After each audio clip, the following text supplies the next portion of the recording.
Hey, also with your website, do you have any other information on that website other than just these two books? Yeah, on our website we have a couple things. One of them is you'll see when you go to that virtueandknowledge.com, the first thing on top there is a what we call the Exegesis Bible. And Greg, you and I didn't really talk about this, but I'll just mention what it is. It's a fascinating a Bible that is I believe to be the most literal translation of the word that I found anywhere. For example, it takes all the names of God and literally translates them exactly the way they were presented in the Scriptures.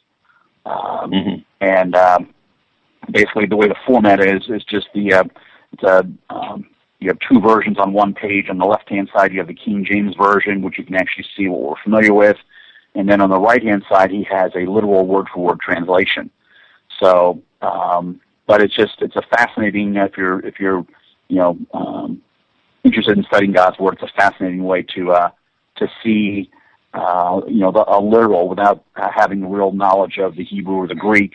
You can really see exactly what God is saying and how He says it in some cases. It's very, very interesting.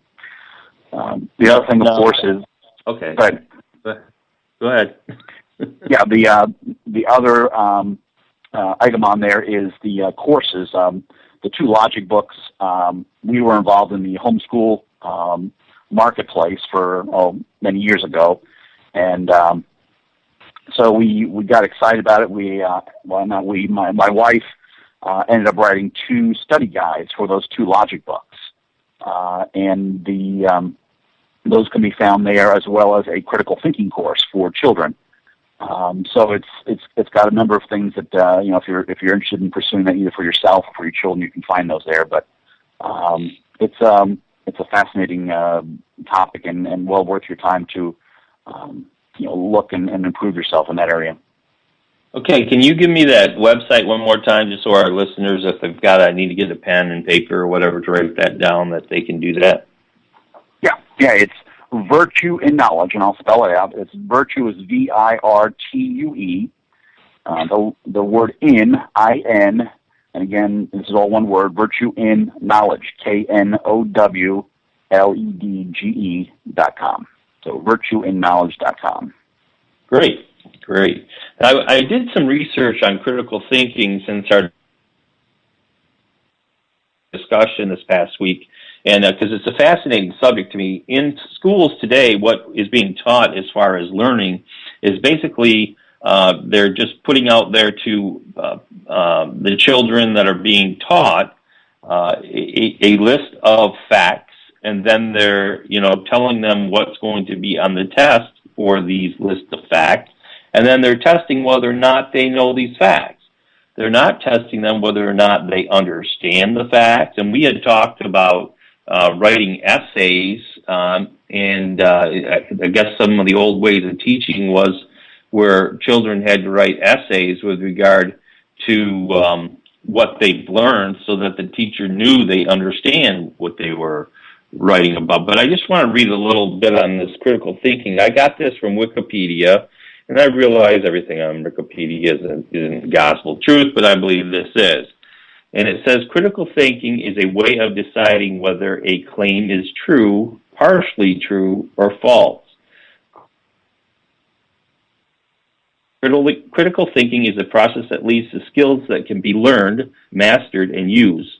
Critical thinking is a tool by which one can come about reasoned conclusions based on a reasoned process. This process incorporates passion and creativity, but guides it with discipline, practicality, and common sense. And getting back to that emotional part that's being used today, Victor, this part speaks specifically to. It can be traced there's a lot of different areas that they say it can be traced to, Greece and Socrates and a lot of these other ancient civilizations. And I know that these types of reason skills were practiced on the Areopagus and some of the other forums in ancient Greek. We see some of these in the Bible, but just let's go over that where teaching used to be, they used to use the method of teaching where they would have to write out essays or that type of thing, and journaling with regard to teaching.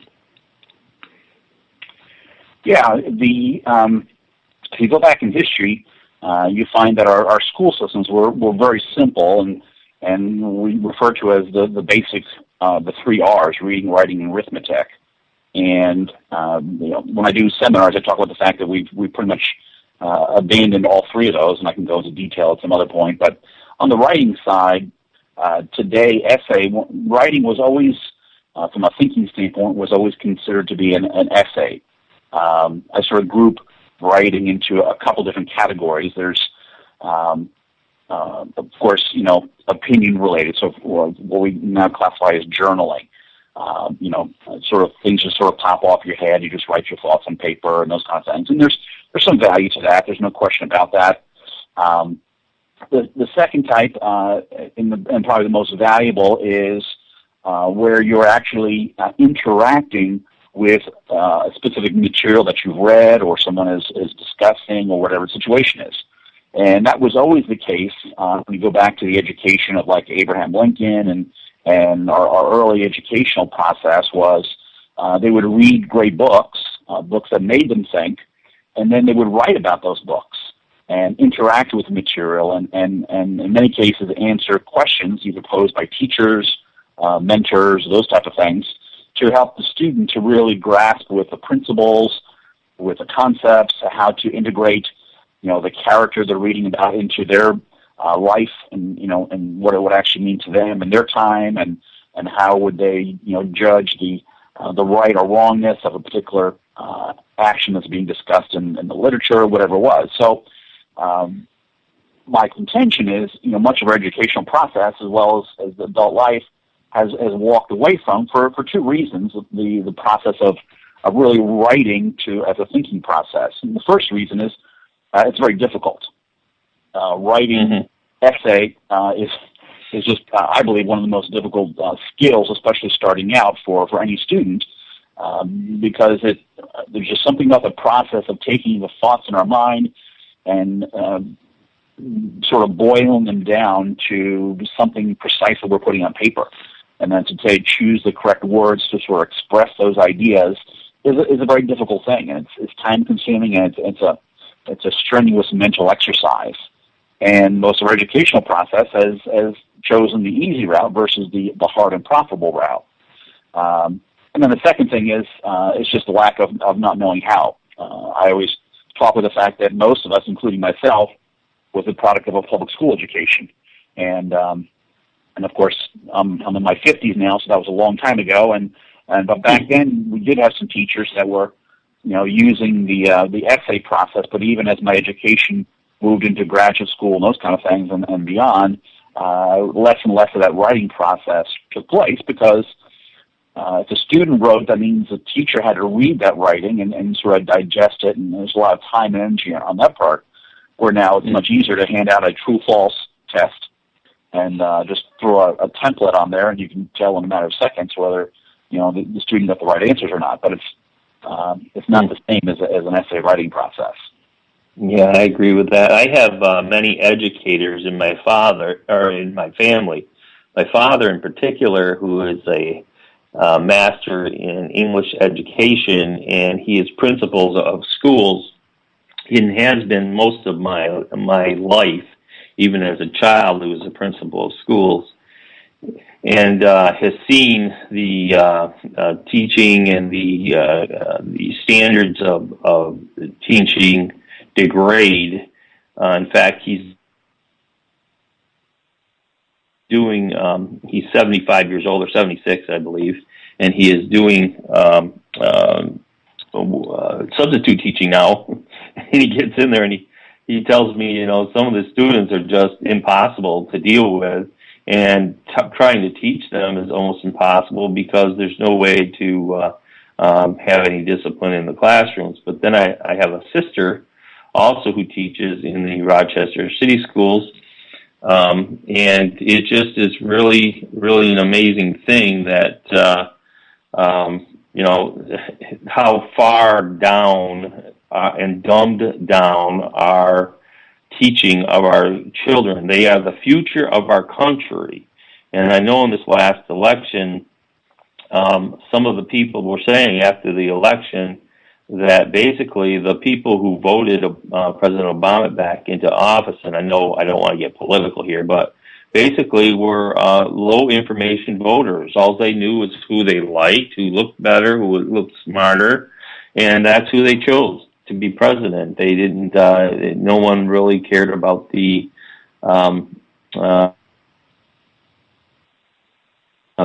specifics of his platform and what he was trying to accomplish versus the opponent. So it just is an amazing thing that we're now seeing this in our society come full circle and causing problems within our way of life. Yeah, it's interesting that. Just want to check with Chad. Chad, do we? Yeah. Hello. I'm here. Okay, I just want to check with Chad real quick. Chad, did you have another caller on, or is that still this Victor? That's the only one I have. Okay, great. Thanks. Chad is my call screener, and I really like that guy. He helps me out a great deal. But go ahead. I'm sorry, Victor, I cut you off. No problem. I was just mentioning that John Gatto is a name that if you do an internet search on him, he was the he's written a couple of books on the educational process. I believe, I'm not sure what year, but thinking back in the 2000s, he wrote, he was actually elected the Teacher of the Year, and kind of a mistake because he's very anti traditional schooling. And if you read his books, he points out a lot of the same things, the errors and the problems in the educational process. And I believe he actually eventually got out of the teaching because it was just continually moving in the wrong direction.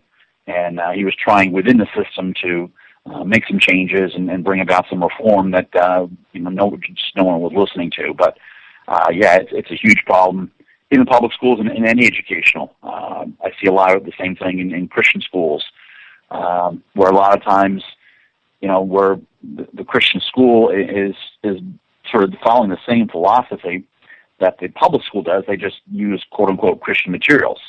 But my contention is, if it's truly Christian, it's got to be some other different elements that we bring to bear to help our children, learn to think and be followers of the Lord Jesus Christ as well. So you really think through the whole process. That's great. That's great information. Yeah, and just to let you know, now I did download those PDF books that were on Google Books. But the one I read, was starting to read, was in the Old English. Do you have a more modern version on your website? Yes. Yeah. Okay. It is very difficult, or more so difficult, to read in that Old English. So that's one of the reasons we wrote the study guides, sort of help you to figure out what they're saying. Even though it's English, we sort of removed ourselves from the style of the language and the way they fought back then as well. It makes it a little difficult. Yeah, it's really difficult to read.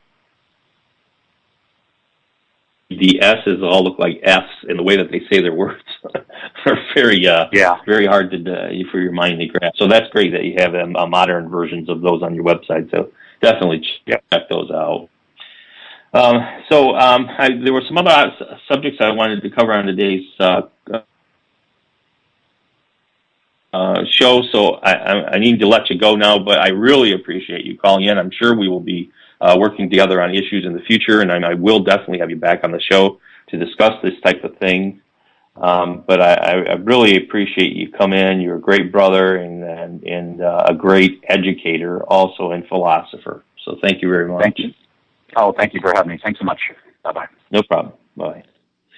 Okay, that was Victor Storkel. He is a philosopher, and he speaks specifically about logical thinking and using critical thinking skills to educate with and to use in our everyday lives with regard to